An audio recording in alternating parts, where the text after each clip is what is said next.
evening. I, Vishwarupa Rath, welcome you all to the digital media platform of Uday India.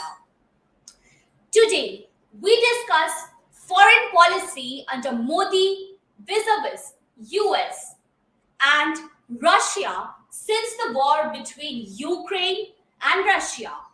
A number of analysts have argued for India to change its foreign policy to support the US and distance itself from Russia.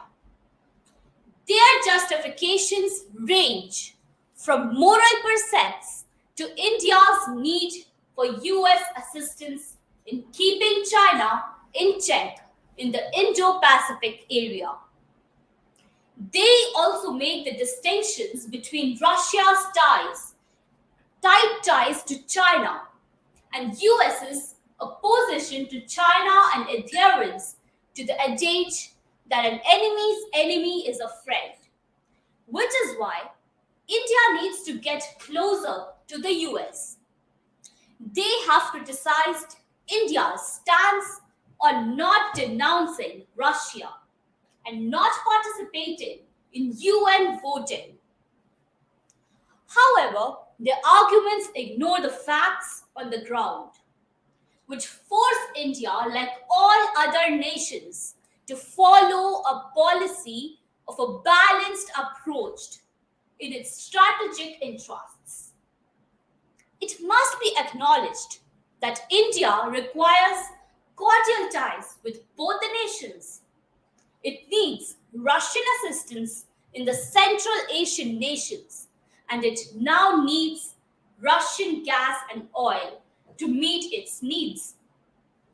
With China's continued salami slicing moves along India's northern border and China's penetration into India's sphere of influence, the Indian Ocean region, India requires US assistance in the Indo-Pacific.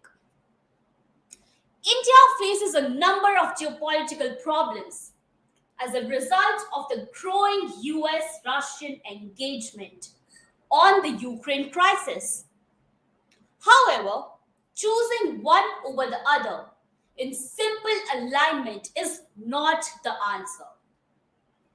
Due to the multipolar nature of the modern world, India has opportunities to act nimbly in order to attain its strategic goal.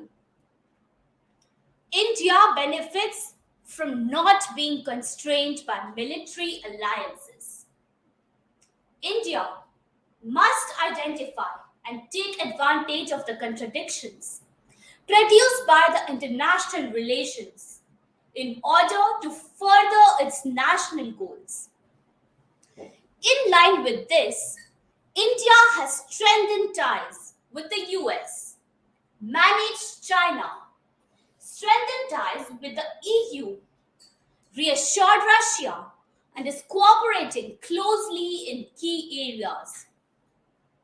It has also engaged with Japan and built strategic ties with the Australia. In April 2015, the BJP's national executive, led by Modi, enunciated Panchamrit, that is, the 5 pillars of his foreign policy: Samman, Samvad, Samriddhi, Suraksha, and Sanskriti evam Sabhyata. And this is what at play in today's foreign policy objectives of India. This was it for today. Stay tuned for latest updates and don't forget to like, subscribe, and share.